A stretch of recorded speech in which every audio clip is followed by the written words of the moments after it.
tonight. A few months ago, we teamed up with Impact 24 to put together a panel series, something that would approximate the convention experience, something to keep horror fans engaged and entertained while we're all on lockdown. And tonight, I'm going to be talking to the creative team behind Followed, one of the biggest horror movies in the nation right now, thanks in part to drive-in movie theaters, something we'll be discussing.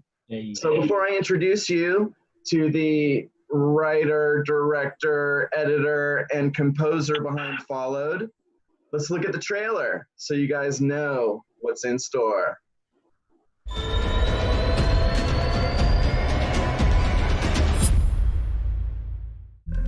Hey guys,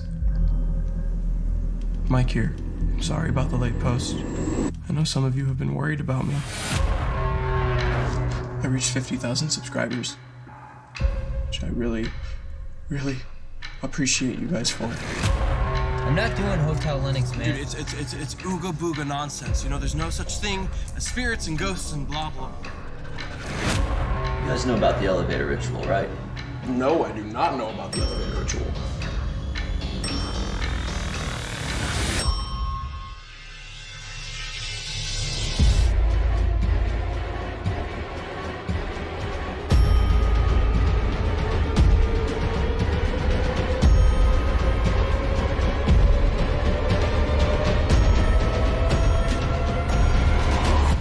Looks like the Korean elevator game is indeed a big hoax.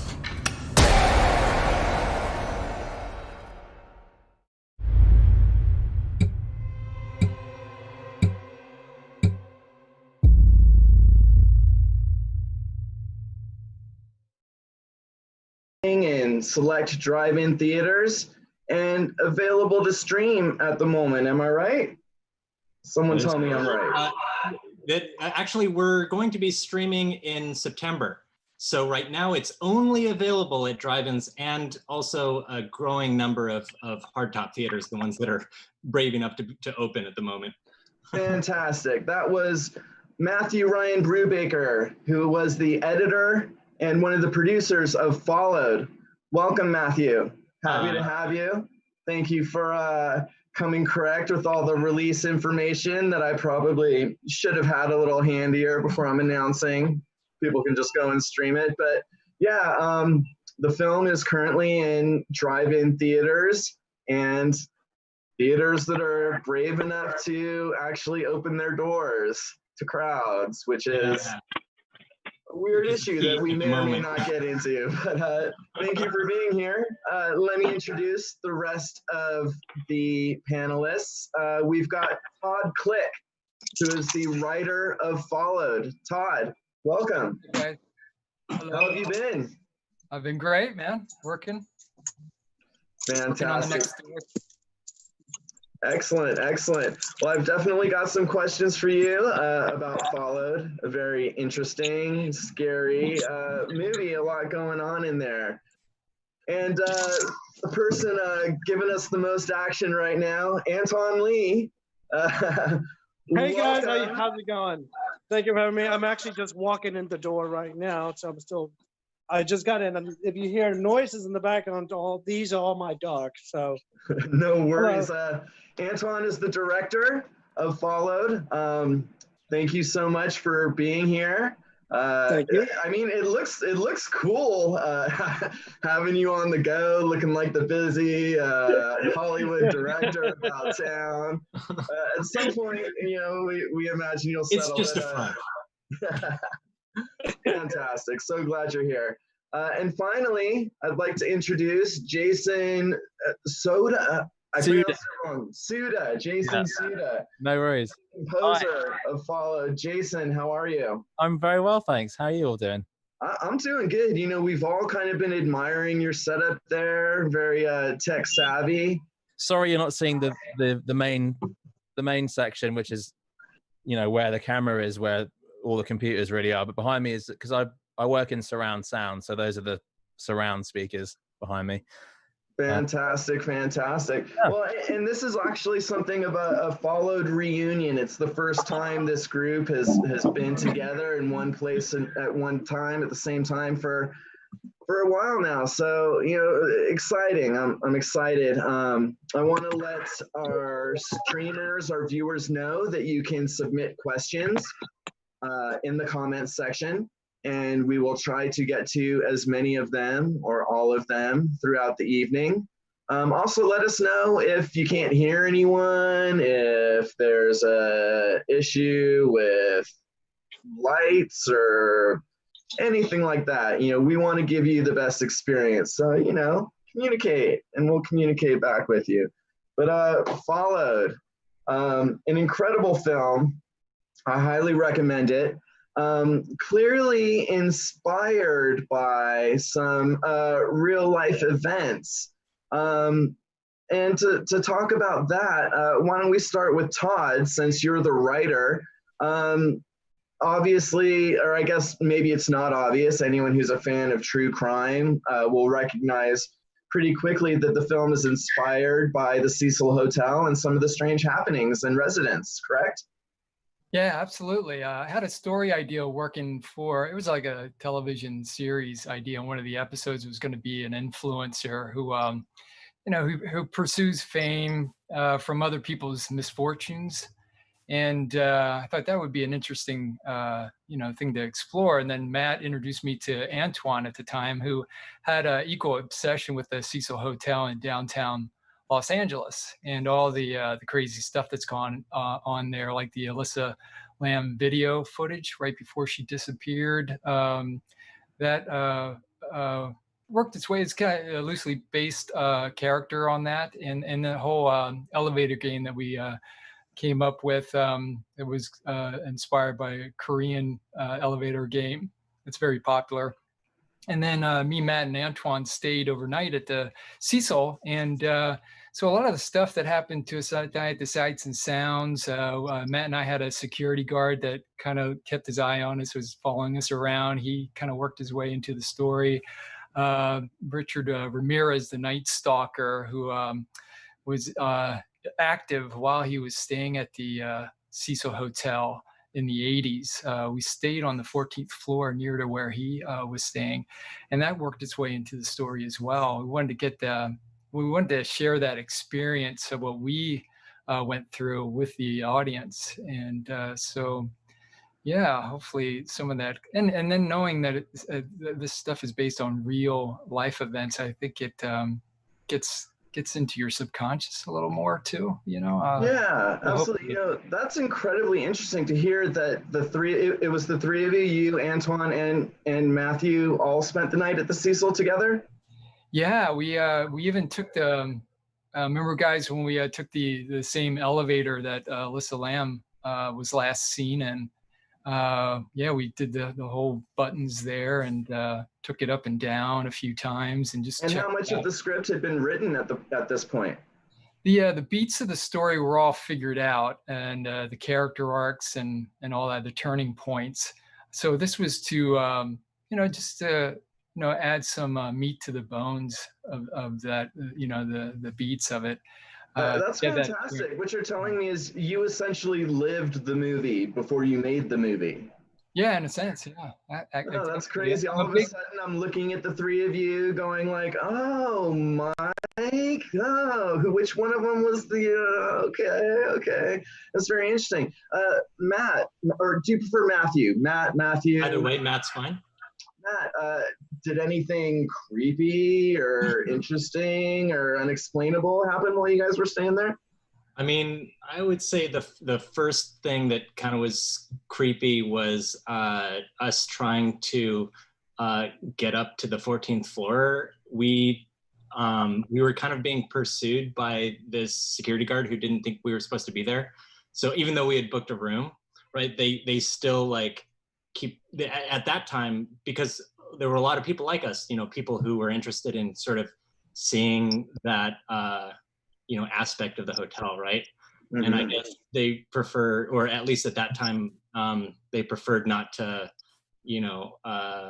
indulge people's fantasies but we wanted to indulge ours, so we went up to the 14th floor. Yeah, there was a bunch of like creaks and stuff like that. I mean, honestly, it was just like a heavy presence, which you can't really explain, after the fact. But it was enough so that after staying there, and we could only stay there, I think we only stayed there for about 5 hours before we're like, yeah, let's get out of here. Really? But, it was that heavy, huh? Yeah, I mean, it kind of is. I mean, a lot of weird stuff happened there, I mean, the hotel itself is, a relatively normal hotel.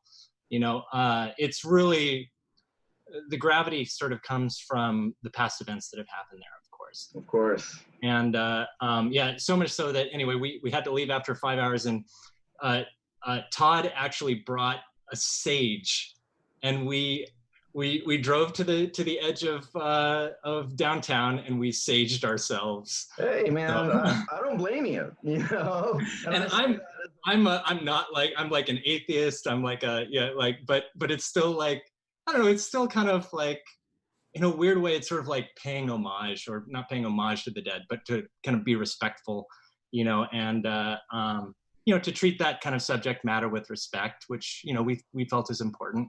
And I think you did. Antoine, I'm still tripping out about the fact that you guys, stayed there for 5 hours, which is still a good length of time. How did actually being there and seeing it affect your approach to directing the film? What maybe changed after you had been there, or only occurred to you after you had actually been at the Cecil? Well, I really didn't have a plan what the movie was going to be like yet, because I knew of the story. And I'm sorry to interrupt. Is anyone else having trouble hearing? Yeah, I'm having trouble. Yeah, maybe you could lean into the mic a little closer, Antoine. We really want to hear what you got to say. What about now? Can you guys hear me better? Definitely. Okay.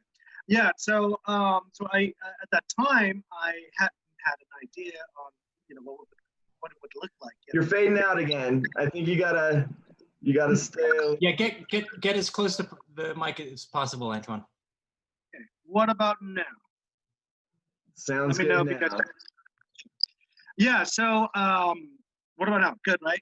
All right. Yeah. So, I hadn't had an idea I didn't have an idea as far as what what the film was going to be like or anything like that yet.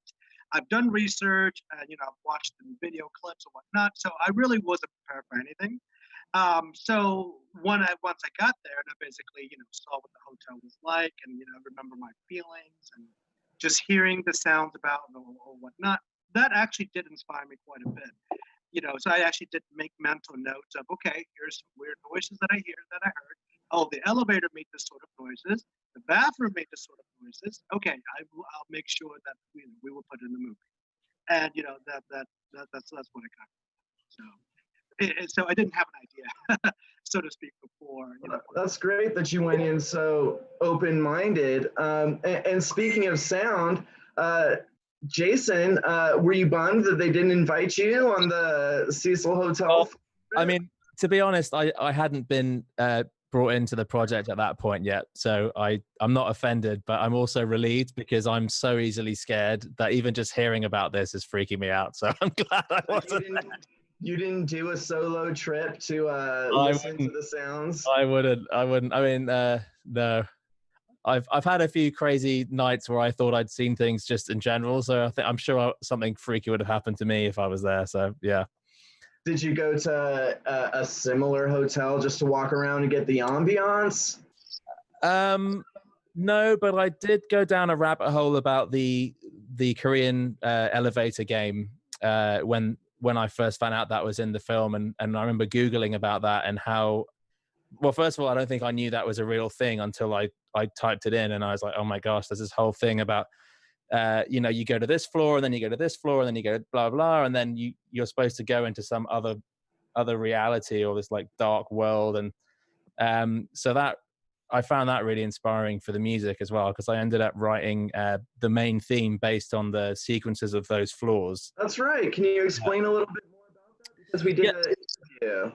Oh yes, of course. Yeah. So I gave each floor in the sequence a note in the scale on the keyboard, and then so it's just like, the first note was whatever it was. I can't remember exactly what the numbers were, but basically the melody follows that sequence of floors, and the music gets darker and darker as that happens, and then in that Korean game, when you want to go back, when you're like start panicking, you're like, I want to go home, then you do the floors in the opposite order, and so that became the theme, which we called the coming home theme, which is like the kind of love and friendship, like more emotional theme of music in the film. So maybe somebody can try and figure it out and remind me what the formula was. Right. And I want to talk a little bit more about the elevator game, because that definitely was one of the scariest parts. Todd, when did that become, can you elaborate a little more on the elevator game and tell us when that became an important element of the film? I said elephant of the film. Element. Yeah, it wasn't in the original beat sheet. That was something when I was into the second act. I was just like, man, it feels like it needs something, here, like a little oomph. And so I started doing some research, and I happened upon this game. And what hooked me is this one Korean kid. I'd say he's about 19, 20, about the age of our protagonist, and he did it live, with his phone. And I watched this, and I was like biting my nails, going, "Wait, is something odd gonna happen to this guy?" And I thought, oh man, this would be great tension if we really take our time in the first act to get to know Drop the Mic and his crew, get to know them as friends. And then when Mike eventually does this game, it's gonna be really effective. And I thought Antoine did a great job pacing that out. And then also Matthew, just building the suspense with his acting was fantastic. I got to see it at the drive-in the other week, and I was biting my nails when that scene came up again. I know it's going to happen, and I just that's how that came to be. Yeah, fantastic. Sorry, can I ask a question? I know I'm not supposed. I'm not. No, please. No, it just dawned on me that I remember when we were watching the film as we were adding the music. Didn't something freaky happen during filming that scene as well? Like something with the elevator or something? Well, do tell. Yes. I mean, Antoine can talk about it. But yeah, basically, so all of the lights flickering that you see, that's all natural. Like it just happened. Oh my god! Wow! I'm freaking out. Okay, so, and you, where were you filming? Because you didn't film at the Cecil. We filmed at the Hayward Manor Apartments. It's a hotel right downtown, like very near the Cecil, actually. Oh, that's interesting. So similar in terms of location, aesthetic, vibe. Very interesting. Yeah, we were going for like a downtown kind of Beaux Arts, hotel, like from the 1920s. Downtown LA has so many of those hotels, and a lot of the buildings in general used to be hotels. And is also the case in Koreatown. So LA used to be a lot of hotels, but now they're all like buildings, like regular buildings. But the Hayward is still a hotel. Fantastic. That was actually a question, pretty much the first question that came in. Did anything eerie or spooky happen while filming? Was there anything else besides the flickering lights? Yeah, so there is one of the scenes that is not in the movie, but we still have that footage. Wait, can you guys hear me pretty well though? Yeah, we can hear you pretty well. Okay. Yeah, so there was a scene, if you recall the scene that when they first get down to the basement and they try to put the drone inside the door. So Mike, Drop the Mic, his line was, "It's okay, little baby." He's basically talking to the drone, right, as he's trying to slip it in. So on set, obviously we didn't hear anything. It was just normal because everybody was on set, right? But when we were editing it, Matt and I, we edited that scene, and all of a sudden, when Matt said, "It's okay, little baby," we heard, clear as day, the sound of a baby crying. I'm talking about loud baby crying, right? I just got chills.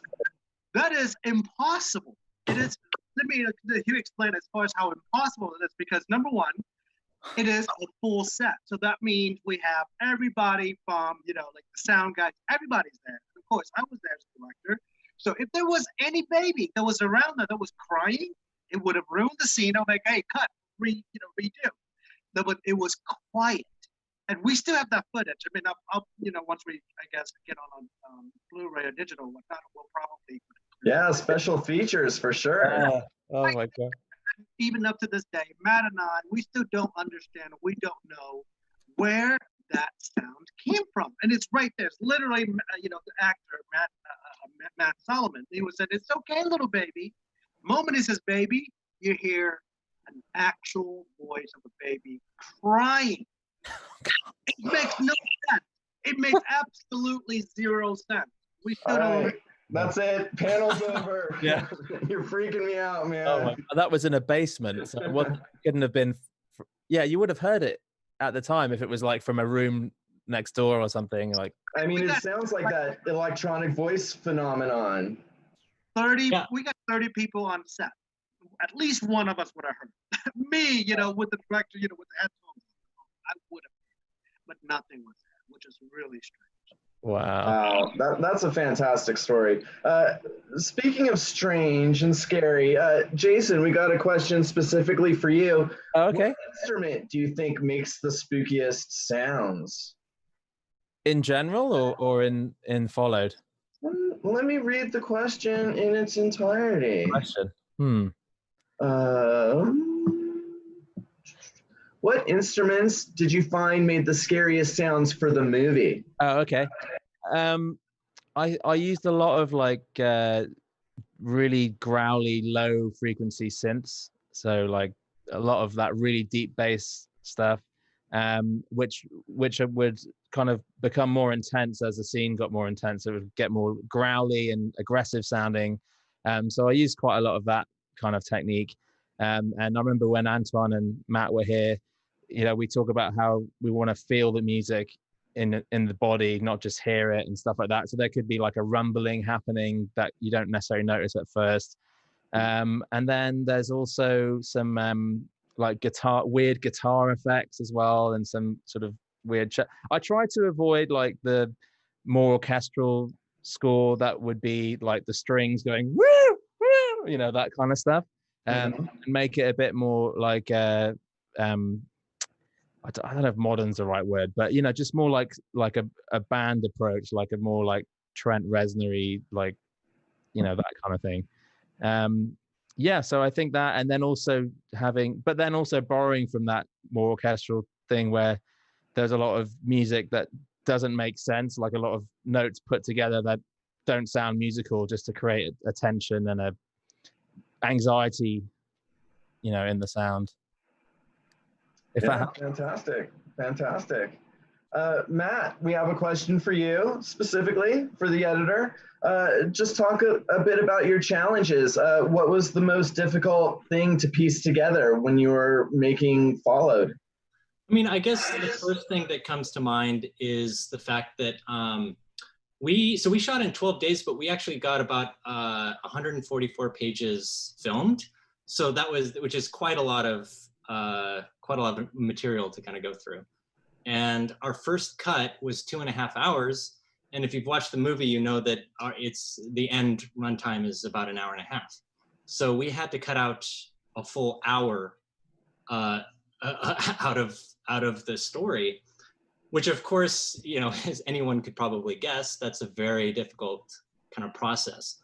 And so there was about I want to say it was a whole like 9 months, where once I got the 2.5 hour version ready, we showed it every week to about 3 different people. One was somebody who has no idea or has no like filmmaking experience, right? The second would be like maybe like an AD or like somebody who like knows a little bit more about film, and then the third person that we always had was somebody who would like know how to do notes, right? And so just to have like every week we would go through that and kind of chop down the runtime from 2.5 hours to an hour and a half. Like I even had like a friend of mine, like Shant, come in, and he definitely helped, like, edit things down. So it was really, as far as the editing down process, it was a very long and we needed our friends, to kind of help us through that. And we think that the final, the goal was sort of to create something like a roller coaster. Mm-hmm. Right? So it's this idea that, like, once you kind of get in the seat, that you're in it until the very end.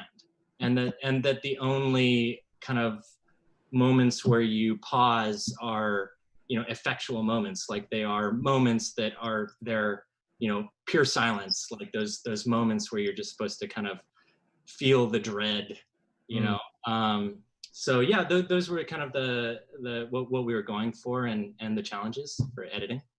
Yeah, well, I mean, there were challenges, but it came together great. The film has a really, really excellent pacing. And there's some interesting things about it. There's a lot more going on than you might first notice, which we'll circle back to in a little bit, because got a question for you specifically, Todd. There's almost like a complete subgenre of horror about haunted hotels. Were there any films or works of fiction that influenced you and your approach to Followed? Yeah, I've been a massive Stephen King fan since I was a teenager. So The Shining. Big influence. And oh boy, some Peter Straub. I love his, it was a 1981 movie called Ghost Story, which is really great novel too. Those are two big influences. And then, and just, I as Matt will tell you, I'm a big fan of going places that I read about and experiencing them, like the Cecil Hotel. And I've gone to haunted places when I lived over in Europe, in Paris and in Rome and that kind of stuff. Places on the northeast of America too, haunted places. And so this is like a hobby of yours. Yeah, absolutely. I basically put my hobby into this story. Wow, that's pretty awesome. So Matt said he doesn't believe in ghosts or anything. Do you believe in ghosts? I want it to happen. So I want to experience a ghost so badly. I lean towards not believing in it. I lived in Gettysburg, Pennsylvania for about 6 months. I was working on a story there, and I got friendly with the local guy that would take people on tours, ghost tours there. And he would take me out in the middle of the night to where the most ferocious parts of the battle happened. And it's just us in a meadow, dark meadow. And I thought for sure I'd see something. Or there's this covered bridge that all the soldiers kind of went through. And there's the locals would tell about hearing clip clop of horses in the middle of the night. And what? Yeah, but I've never experienced one, although I've been in the presence of people that are freaking out when we were doing other tours around there, and they were sensing things. So maybe I don't have that part of the radar where I pick up the sixth sense stuff. But I love getting in the feel of that, though. Even though maybe I don't believe it, I love being in a cemetery in the middle of the night, or a creepy part of town, or an old town built in the 1800s, and you're walking around at night. And I love that atmosphere. I love it in movies too. Yeah, fantastic. Well, we've got another clip from Followed that I'd like to share. It's something that we ran as an exclusive on Dread Central. It's pretty damn gross. I think we've got it queued up. John, are we ready to show folks our clip from Followed? Are you sure you saw someone? Yes, I'm sure I saw someone. There's nobody up here, okay? Wait, what's that? Oh, what? What is that? It's right on top of... Oh, a satanic symbol! Oh, it's just like the one that David almost has on his hand. Wait, isn't this right where our room is, guys? Oh, man. But there's not even room service to this hotel, is there? No, not for decades. Mike, don't touch it. Don't touch it. It's warm. Mike. Oh! Oh, that is so gross. Oh, that's disgusting. Oh my God, it smells. I can't. There's something. What is that? I think it's a tongue. It's a tongue. Don't. Please don't touch it. I'm gonna do it. I'm gonna Don't do it. I'm touch gonna do it. I'm gonna do it. I can't. Oh! Guys, chill. It's not human. Mike, How do you know that? Because it's way too big, okay? They would have had to gut Gene Simmons. Mike, I actually don't feel comfortable. Guys, We should talk to hotel management and call the cops. No, they'll kick us out and we'll lose the shoot. Look, this isn't about ghastly spirits. They don't exist, okay? I'm sorry that, like, you're concerned right now, but... Look, don't tell me that I'm overreacting, okay? Dude, Christopher. Chris, and don't tell me that I'm losing some type of control. Stop. Watch your step. All right, you've got to admit, it's pretty awesome that the vlog is getting interactive. Interactive? Yeah. No, this is demonic. Dude, if dastardly demons were real, then nobody would be staying in this hotel. That's what you don't get, Mike. It's not about them being real. It's about you provoking them. Okay.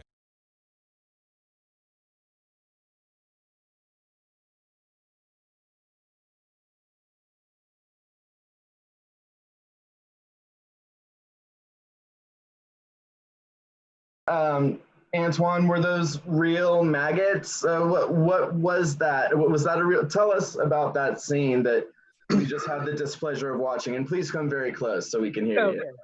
So everything you guys saw are real. In other words, the cow tongue, the maggots, they're all real. And our actor, Matt Solomon, he was game enough to just do that. Wow. Oh, did I just lose you? I'm sorry, what was that? Did I just lose you? Oh, I think I might have had a hiccup. It's a prime bandwidth hours, We're competing with everyone across the globe for the same internet space. But no, that's pretty good. If it does seem like I freeze up or anything, just write it all out. The ship should rectify at some point. Gotcha. Yeah, so, as I was saying, everything you saw was real. The cow tongue, the maggots, everything were real. So what happened was we needed to, to put them in the fridge so that they would still be alive. So, and Matthew, our actor, like, he was game enough to actually pick it up and, like, get as close as possible to it. So whatever you saw, that was real. And he didn't even think he was going to do it. It was off script. He literally improv that. Right, we were so proud of him after he did that. He had to go and wash his hands and all of that too. He almost gagged. So. Yeah, Oscar-winning moment right there.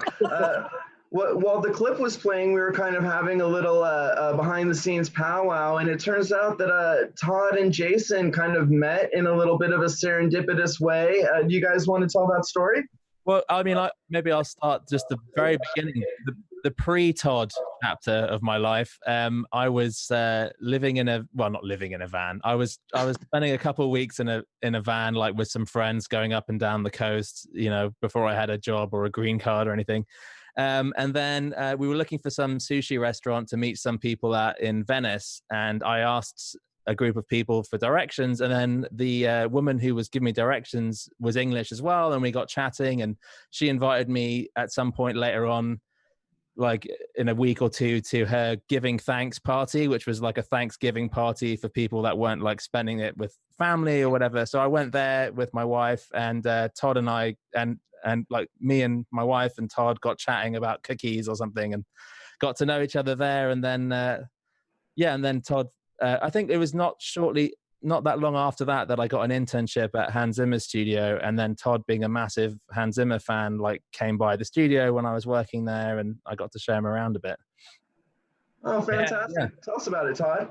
Yeah, I was like a kid in a candy store, because I lived just a few blocks from the Hans studio there. So yeah, Jason just called me on a Sunday and said, "Hey, you want to come over now?" I was like, "Absolutely," So I jogged over, and then so yeah, Jason. Well, what impressed me about Jason musically was he took me into his kind of his little workroom there and showed me a movie he was working on at the time, and he played it with this fantastic sound system. And I was just like, damn, this guy is talented. And then he took me into Hans Zimmer's Inner Sanctum. So we got to see, you know, his piano and all his guitars and everything. That was fantastic. And then I went to see Jason perform at the Hotel Cafe in Los Angeles here, a very popular spot for very talented indie performers. And Jason was playing piano and singing all his original material. And he does this fantastic trick where he has 6 people in the audience, like different places and situations, like an improv comedian would. And then Jason just, he composes a song from those 6 different things, random things. And he just makes this awesome song, 3-minute song. And I was blown away by how he could be able to hold all this information and music in his head. And so I thought of him immediately when it came time for the music, and introduced him to Matt and Antoine. And, you know, we were off and running from there. Well, fantastic. I mean, Jason, you clearly are an amazing asset to the film. As someone who's seen it, tell us a little bit about your approach in general, how you attacked this project and what you're most proud of. Yeah, it's a good question. I think the first thing that I did was try and come up with this, like a general sound world for the film. And that was what I initially played to Todd and Antoine and Matt when they first came to my studio, my home, my home studio.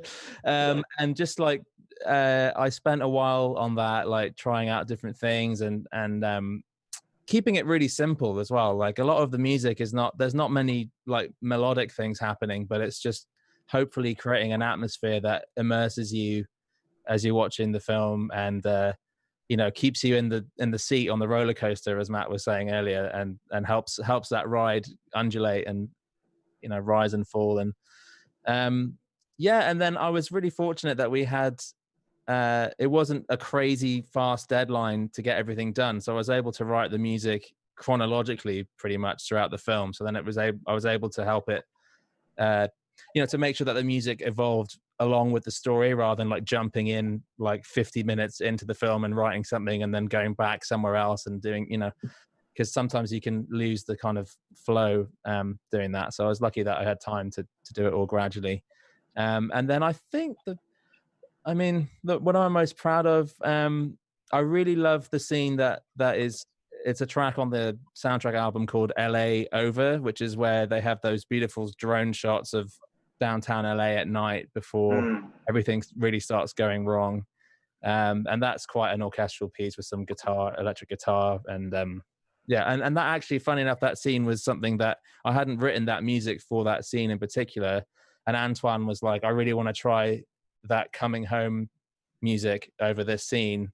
And at first I was like, oh, I don't know if that's going to work because that isn't what I wrote it for and whatever. But then he was like, well, no, because it's about the gang's like friendship. And this is like their last night before it all gets, you know, not to give anything away, but that's like the last sort of happy moment pretty much in the film. So then we put it on that scene and it worked really. Yeah, I was like, I'm sold. And then Matt like tweaked the edit so that it was like a music video where all the cuts hit. So I didn't have to mess with the music at all, and which was very kind of him, very unusual for a picture editor to change the edit for the music. So I appreciate that. Yeah. That was also my favorite track too. No, that's actually my favorite track of the album. Jason. Fantastic. I mean, yeah, all in all, it's a great score, and it's available now. It just came out, yeah? Yeah, it came out yesterday, yeah. So you can get it on all the usual sites, Spotify, Apple, iTunes, Amazon, etc. Fantastic. And there's a couple of there's a couple of hip hop tracks, and we have some rap in there as well. So it's not all instrumental. There's a couple of like actual tracks that you can bob your head to as well. Some banging beat. Antoine and I have been listening to it nonstop the past few days. Right. Appreciate it. I've been driving with it. It's actually awesome. Oh, nice one.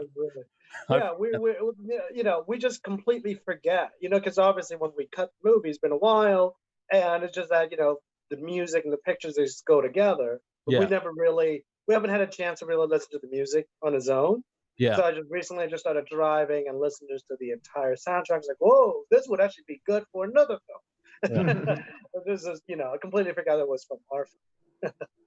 Yeah, I mean, I would definitely recommend people checking it out if that's your jam. It was it just blended so well with the film.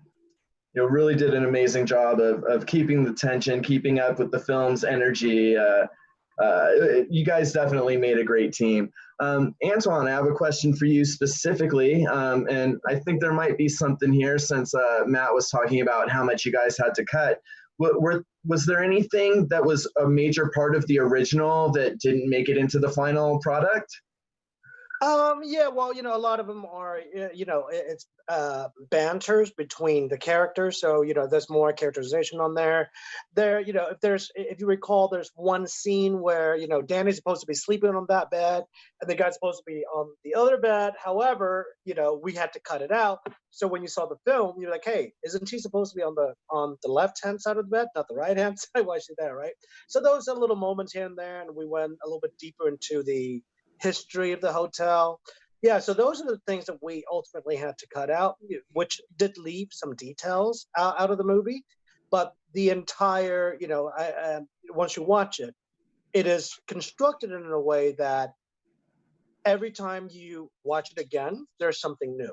So it is meant for repeat, viewing. As you always got to ask yourself, you're actually watching from an uploaded footage of a vlogger. How reliable is that, right?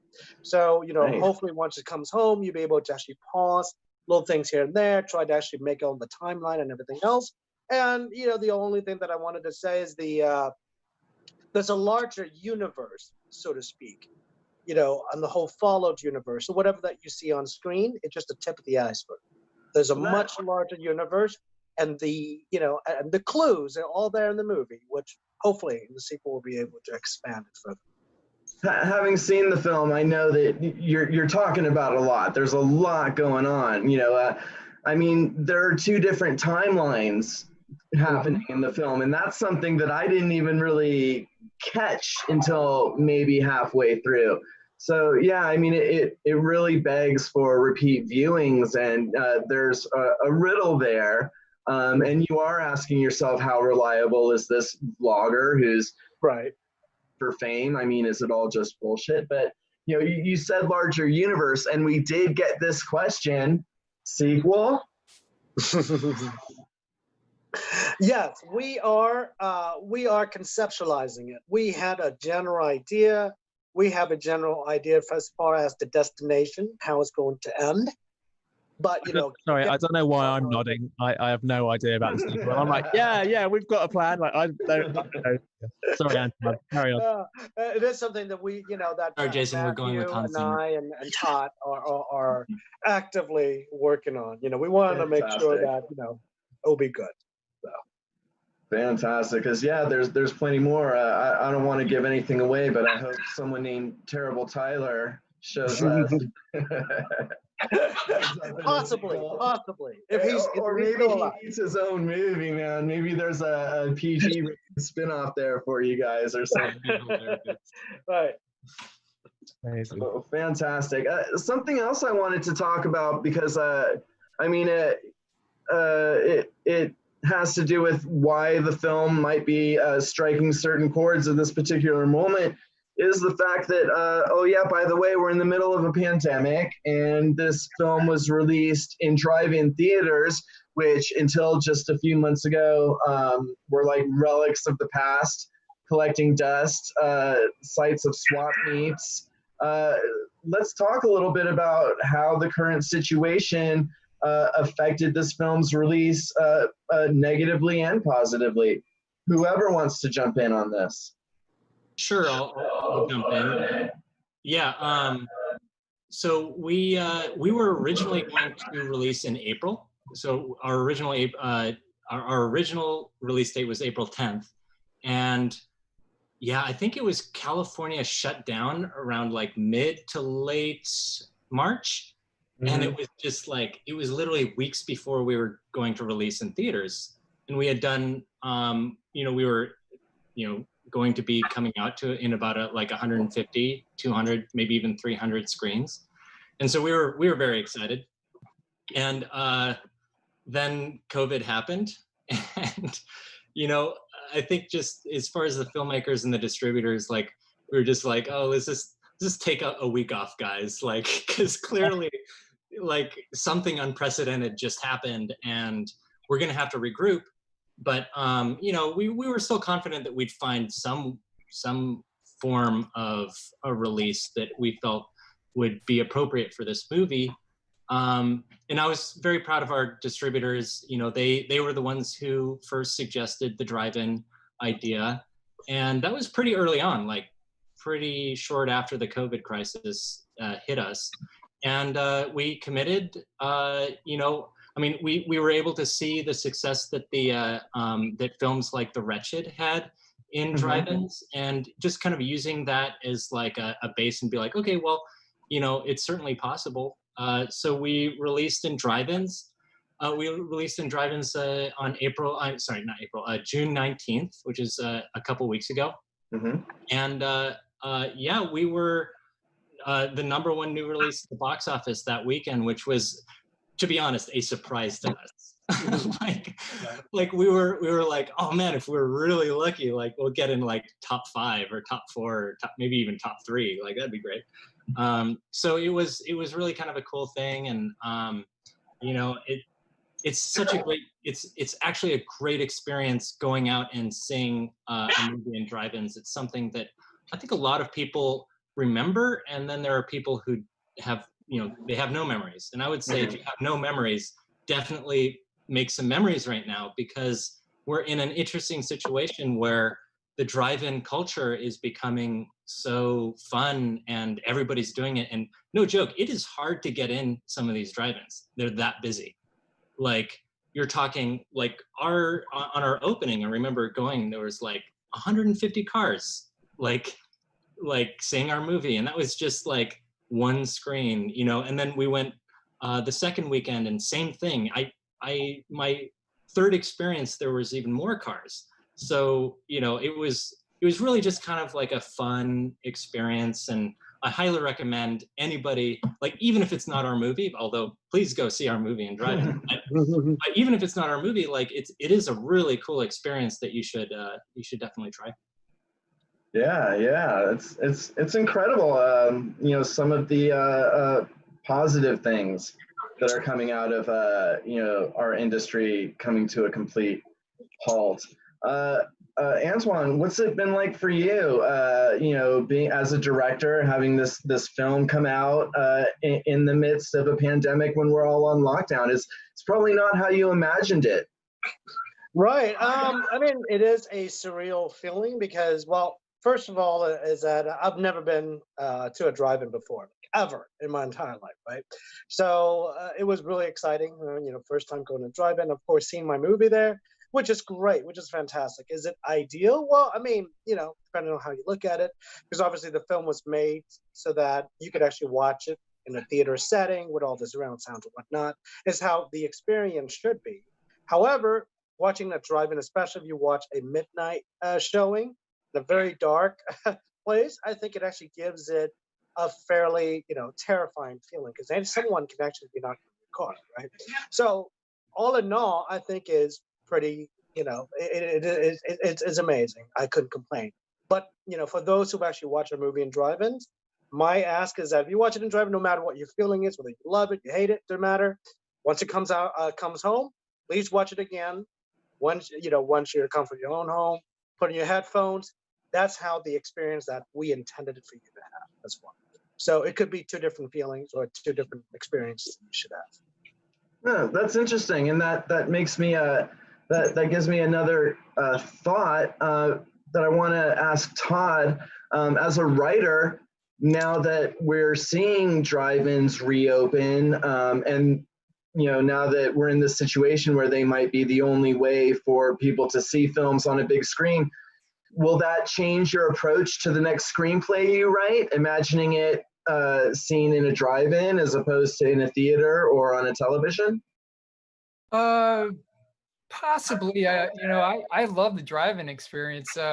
When Matt initially called me and said, "Hey, you know, obviously can't do traditional theaters at the moment, and we're gonna go into drive-ins. I was a little let down at first because you always want to see your story, the optimum sound and experience. But then, like an hour later, I remember, wait a minute, I fell in love with movies at the Key Drive-In in Lebanon, Pennsylvania, when I was a little boy. I was raised a country kid, a farm boy, and my parents would take me to see Disney movies at the Key, which was in the middle of this cornfield, like Field of Dreams stuff, and I just thought movies were so magical, and just the smells of the hot dogs and the candy and the sodas, and the whole experience, and the sound coming into your car. And me and my buddies would hide each other in the trunk of our cars. So we were broke at the time, and to save money, and then we'd emerge and flirt with girls, or my buddies did. I was more into did a little bit of the flirting with the girls, but I was more into the movies, especially like Dawn to Dusk shows, where we'd see like 4 horror movies in one night. That was like heaven on earth for me. And so to see a horror movie that I write in a drive-in, it was a thrill. And so I hope to have more experiences with my stories at drive-ins in the near future here. Yeah, I mean, it sounds like this drive-in experience might be here to stay, even after we get the vaccine for this COVID thing. So, I mean, it's really exciting just hearing you all talk about it. Obviously, the drive-in experience is part of what's making the experience of Followed at this moment so extraordinary. Jason, now I know these 3 guys are all working on the sequel, wink, wink. What are you working on next? Well, hopefully the sequel. And although apparently they're going to ask Hans first. I have another film that I don't even know when it's going to be done, to be honest, because of COVID. Like, a lot of things have been put on hold. So I'm mostly going to be working on more songwriting, and because that's something that you can do remotely as well. Like I've been doing some co-writing with artists or other songwriters and things like that. And then producing songs. But I do have some films coming up, but I just don't know when they're going to start, to be honest. Are there horror movies or different genres? It's kind of like a thriller, like this one that it's called The Doherty Gang. That's based on a true story. And then also I know Antoine and Matt and have another film that they can't say much about that they might want me to do the music for, so I'm hoping that'll be something as well. You mean you guys are doing something besides the sequel to Followed? Maybe, that's all we can say. That's all. I probably said too much already. Hey man, it's exciting. Sometimes not being able to say anything is the most exciting thing. I'm just really thankful to have anything work-wise, even if it's not set in stone. Just having some stuff on or possibly coming up is, we're lucky to have that right now. Yeah, Jason, you're a gem. Oh, yeah, totally. We're gonna work together again. Oh yeah, I know that we're not supposed to be announcing it yet, and I'm not gonna announce it. But Jason and I and Matt as well, we're actually working on another project that we have coming up. It won't be a horror film, and we're in talks to talk about that. I mean, to do that, I think it'll be a very awesome sort of film. And of course, we've been talking about it a lot. All I can tell you is that we'll be paying homage to Ennio Morricone. Paying homage. That's all I will reveal. We would be paying homage to Ennio Morricone. All right. The composer. Who just passed away. A bunch of us no pressure on me. Jeez. I don't know whether the music's going to be a poor man's Ennio Morricone, but no, it'll be a Jason. It would still sound like Jason's music, but people hopefully would see we'll also give you a bigger budget, Jason. Oh, thank you. Yeah, of course, Jason. So now we'll be different. Well, you guys make a great team, the 4 of you. So I like the idea that whatever genre it's going to be, you guys are tackling it together, because I like what I've seen so far. Here's a question for all of you now that the film's been out for a few weeks now. Have there been any reactions to it that have totally surprised you? I mean, I've seen a couple of reviews that have been just, you know, not very positive, and then you just have to remember that like a lot of critics, like that's just what they do, isn't it? They just rip into stuff, and you know, I didn't agree with what they were saying, but at the same time, everyone's entitled to an opinion. But I was kind of surprised by like how passionately critical some of these reviews were. It's like, come on, have you just been like building up your anger for Trump and then you decided to just like let it out on that was kind of surprising, but way more than that though. It's been really awesome just seeing how well the film's doing. You know, it's been getting a lot of good reviews, and the popularity, being the #1 film in America with a grossing like, I think it's $400,000 now, which normally, what's that? 430. Yeah, 430, you know, and like for a film that costs like half that or whatever, you know, it's just brilliant to be getting this kind of attention as well, you know, Right. in light of what's happening. And yeah, so that's been surprising in a good way, you know, because when this first happened, we were, you know, everyone's like, oh, what's going to happen? Because they're closing the cinemas, like the whole industry is like, what are we going to do? You know, so it's at least something positive has come out of it. We also released in film festivals, so we have had about a year of hearing people's reactions before this release, and that helped a lot, actually.